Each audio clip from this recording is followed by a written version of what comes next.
Tired of the endless cycle? Watching porn, masturbating, feeling guilty, then watching porn again. PowerofPurity.org. Welcome to the Power of Purity podcast, the show that empowers men to experience their sexual gift in a healthier way. Now here's your host, Tony Ingracia. Hey guys, welcome back. Tony here. I'm glad you could join us for this episode. And if you've been listening, you know that I've been sharing my story, and I'm going to continue to do that today. And I've shared several stories leading us up to this point. Story 1 was my family of origin. Story 2 was magazines and books. Story 3 was taking the risk to peak.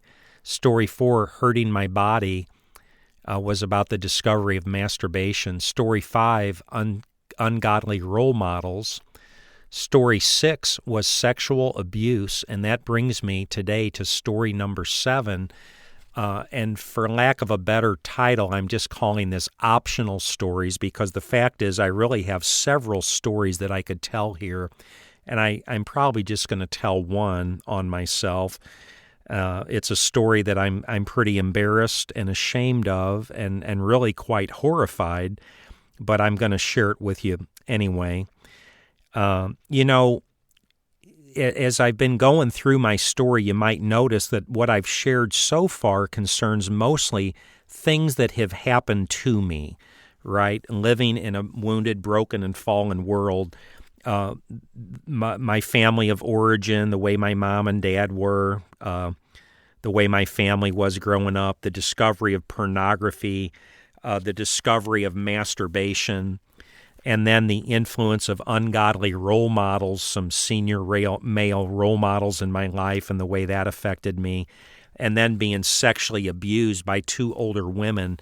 These are all very sad and difficult things that happened to me during my childhood and adolescence. In the metaphor of the cake mix that I shared, you can see the bad ingredients that are getting mixed into the cake mix of Tony, right?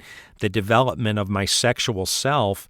I shared the metaphor. If there was an enemy who wanted to come in and sabotage the cake and perpetrate harm and destruction, he puts rat poison and lawn fertilizer and urine and gasoline in the cake mix. It would ruin the cake mix.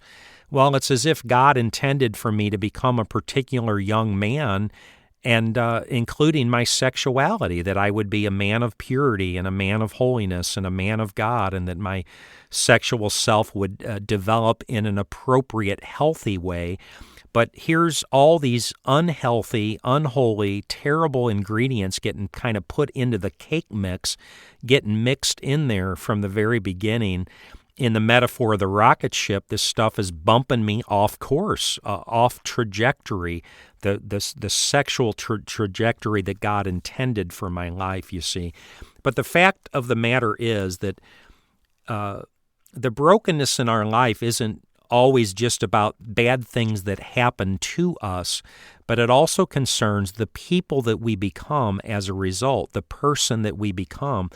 And the fact of the matter is, my problem with sex isn't just rooted in bad things that happen to me, but it also concerns, in reality, the person that I was becoming as a result on the inside of me, who I was, my heart, you see.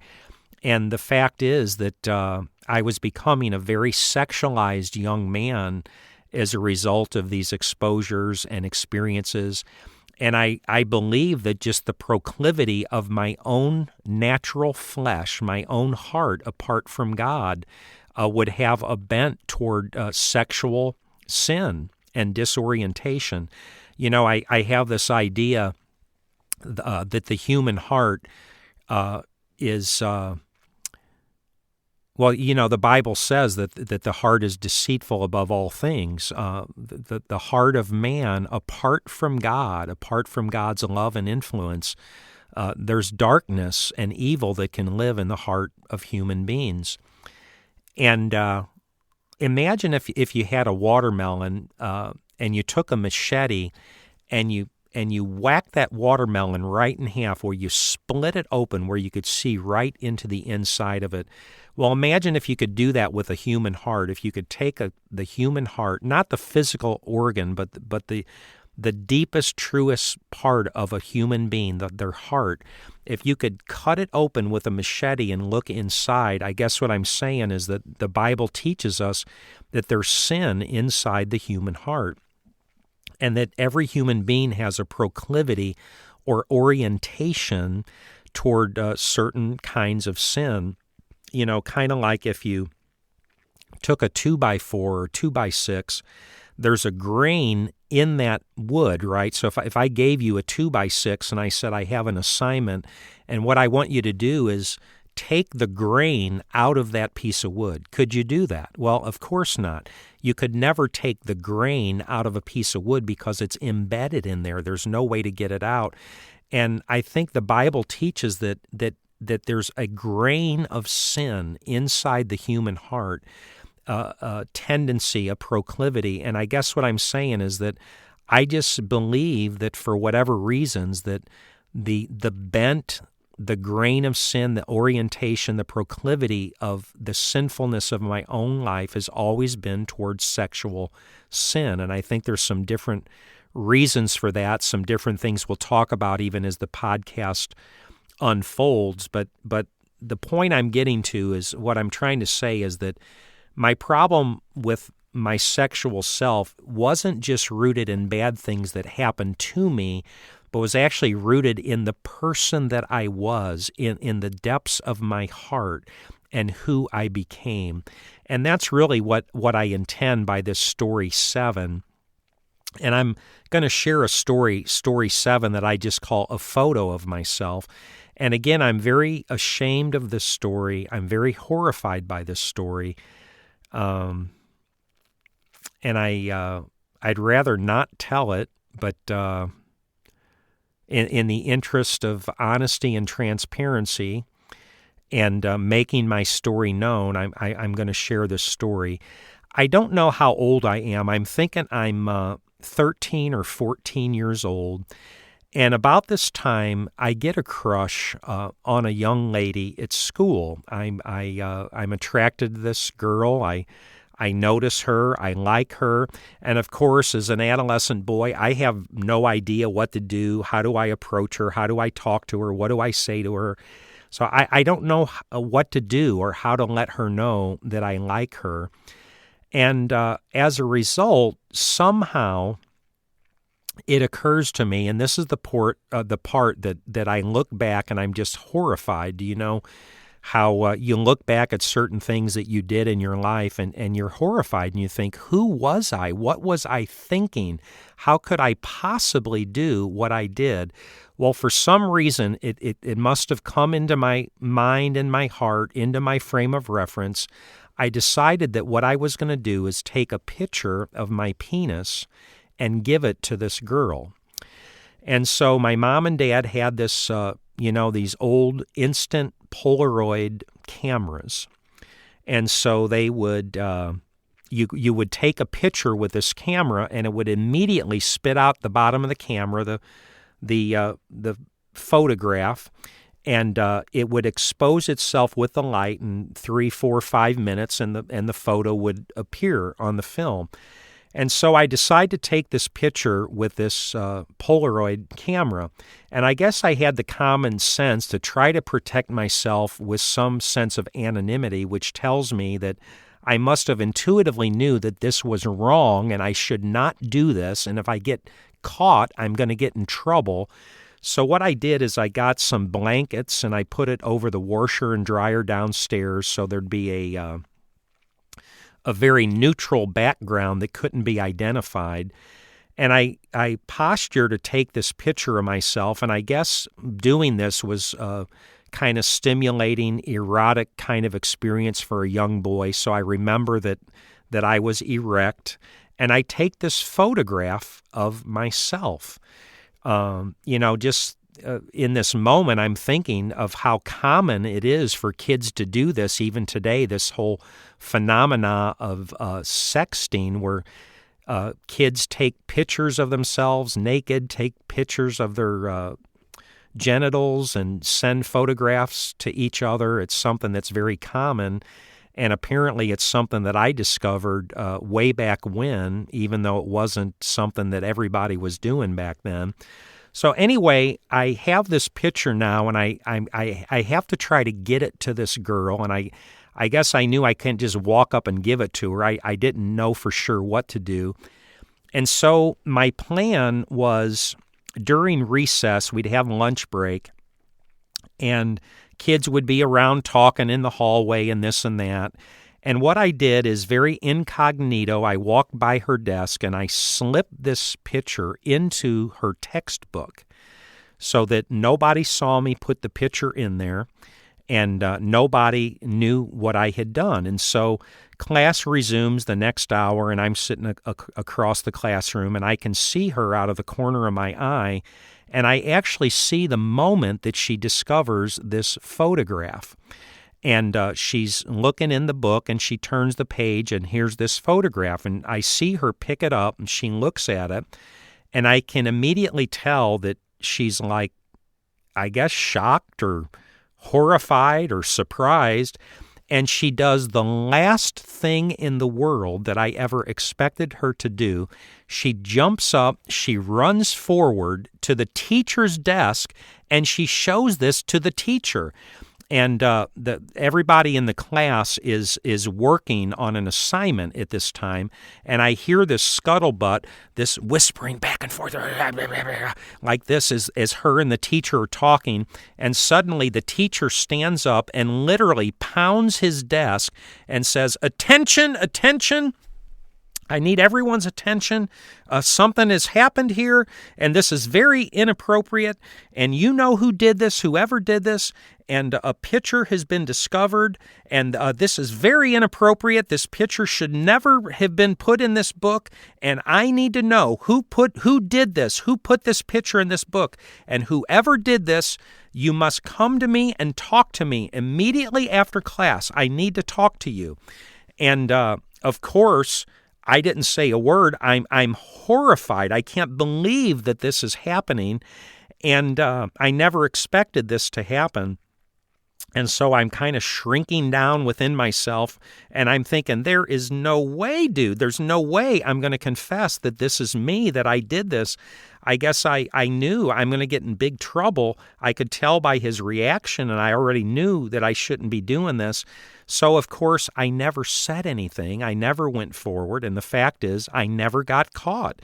Nobody was able to prove that I did this. No one even accused me of doing it. And so I got away with the episode by the skin of my teeth, and I was always so thankful that I didn't get caught in that episode. But in retrospect, you guys, do you know what?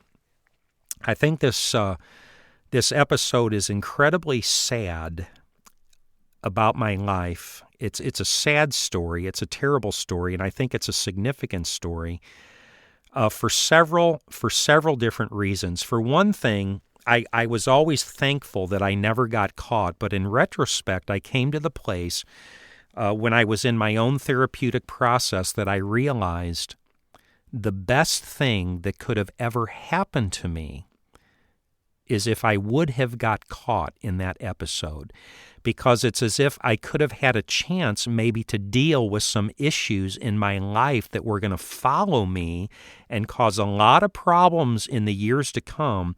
It's as if, maybe somebody could have dealt with it like, holy cow, this kid has a problem. This is pretty weird that he would take a picture of himself and do this. So it's like, this kid needs help. Let's get this kid to counseling. Let's talk to this kid and let's find out what's going on with this kid.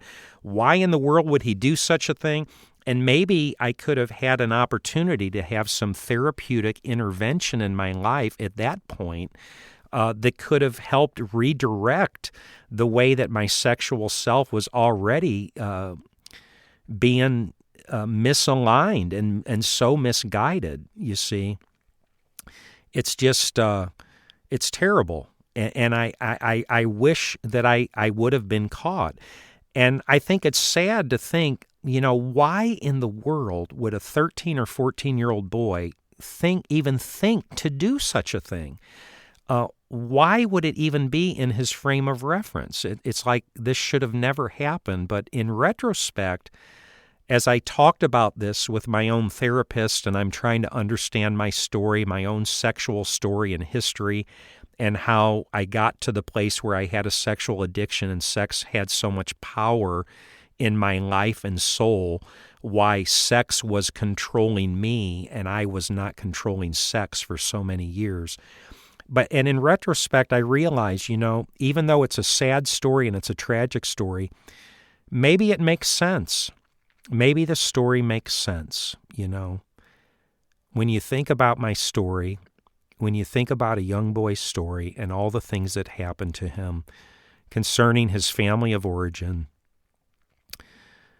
and the discovery of masturbation, the discovery and the power of pornography in a young boy's life, age 10, 11, 12, and then ungodly role models and being sexually abused, the entire orientation of my sexual self, the birth of my sexual self was shrouded in these dark, sad, terrible, ungodly, unholy circumstances and events. And maybe it's not so crazy what this 13 or 14-year-old boy would do by taking a picture of his penis, because it speaks of the orientation that was being embedded in my life already by that young age 13 and 14. This is what I was thinking, apparently, in my frame of reference, the way I was relating to sex, the way I was relating to my own penis, and the way that I was thinking that you project yourself to other people, the way you offer yourself to others in relationship. I was looking at pornography, and I see people taking pictures of themselves, naked pictures of themselves, of their genitals, and showing to each other. So I think it was literally within my frame of reference to do this. And I think it's a telling story. It's a significant story because it just it reveals the state, the condition of this young boy's heart and soul, and the power that sex is having over him already at such a young age. And I hate to say it, but it's true. The fact is that I could tell other stories here of things that I did during my adolescence, revolving around my sexual self, things that I would be embarrassed to say and ashamed to say. Among others, I'll just mention one other thing I had read in this book that my father had about these sexual exploits these people were having, and in some of the stories they would go skinny dipping and go pool hopping and go around in the neighborhood and get naked and get in different people's swimming pools at night and have sex. And I this was part of what I was exposed to, so I got in my brain to do this. And so I remember going around the neighborhood and skinny dipping and pool hopping all by myself. But again, this is just an example of the kind of thing that I was doing as my sexual self was being born, what I was thinking, what I was feeling, the things that were in my frame of reference, and the ways that I was beginning to express myself sexually. So you see now, guys, it isn't just the things that have happened to me that are bad and that are difficult, but in fact, it's the person that I'm becoming, the Tony that I am on the inside. If you split my heart open with a machete and you saw the grain of sin that's inside of me, this young man at a very young age has an orientation toward sexual mischief, sexual sin, sexual non-health, if you will. Something was very, very wrong with me. I was off to a very, very bad start in the birth and development of my sexual self. But what I'm going to do is fast forward to story number 8 now. I'm a little bit older, and I call this story My Marriage Disaster. And this concerns the meeting my wife, Sherry, and our courtship, and then getting married. And the fact of the matter is, when Sherry and I got married, our marriage was almost an instant disaster. And I want to tell you just a little bit about that. I met Sherry, and we dated for about 6 months, and then we got engaged. And we were engaged for 6 months, and then we got married. So we didn't know each other all that long by the time we got married. We got married on September 17th, 1983. And our marriage was an instant disaster, and I didn't know what was so wrong with us early on in our marriage. And the fact of the matter, at the epicenter of the crisis and the disaster of our marriage was the issue of sex. And although we didn't understand it at the time, we would eventually come to understand through our own therapeutic process that I was essentially a young man with a sexual addiction, and Sherry was a young woman with a sexual aversion when we got married. And if you can picture 2 trains on the same track going full steam straight toward one another, they would collide into one another, and there would be this epic crash, this epic explosion. And that's kind of a way that we came to see ourselves, just going full steam straight at each other, and our lives crashed into each other. And it was pretty much a disaster from day one. Well, you understand something of what I mean when I say that I was a young man with a sexual addiction.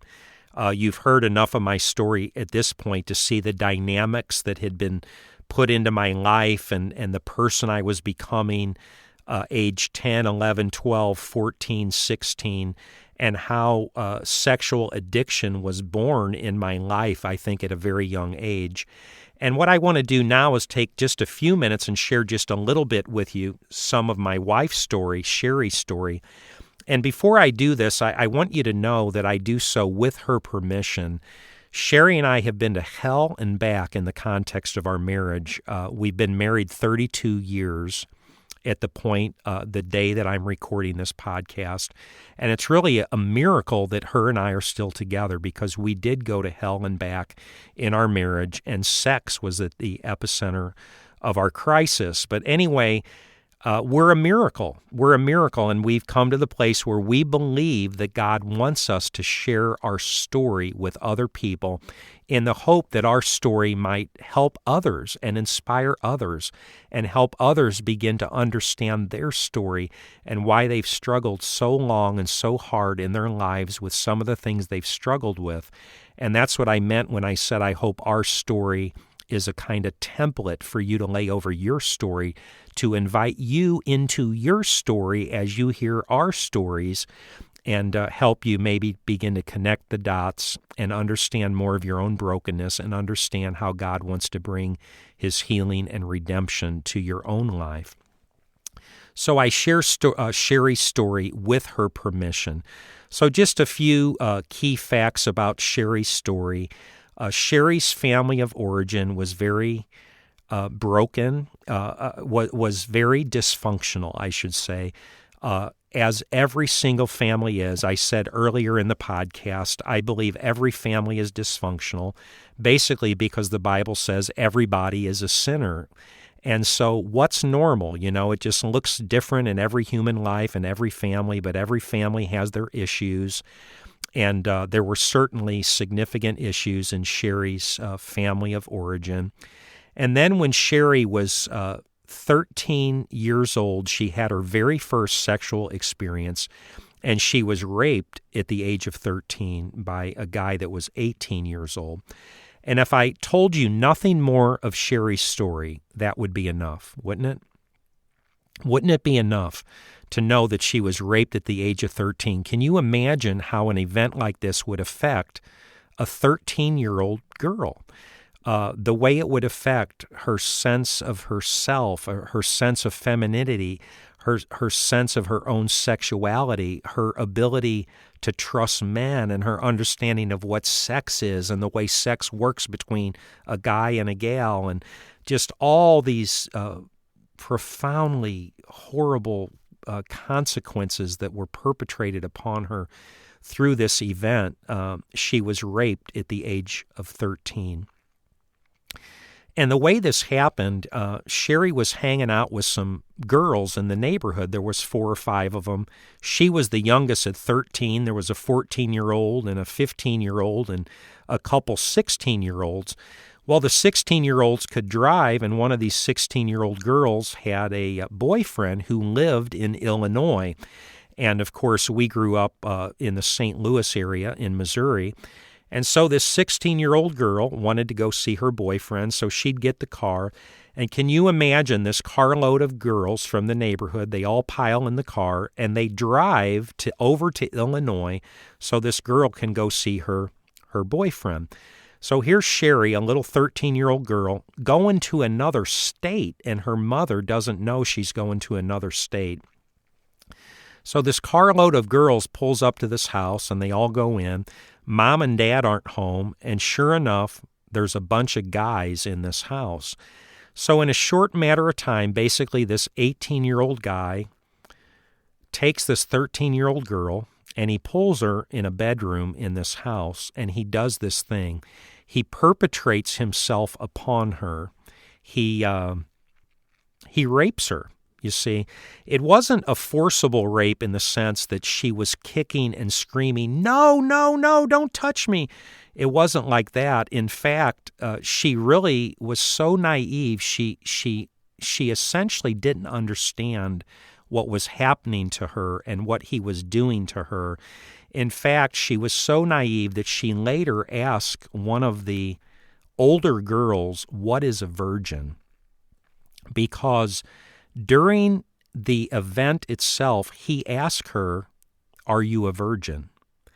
And she didn't know what that was. It shows how naive she was. And by the way, I've contemplated that fact quite a bit, and I've come to a conclusion. And I might ask you, why do you think he asked her, "Are you a virgin?"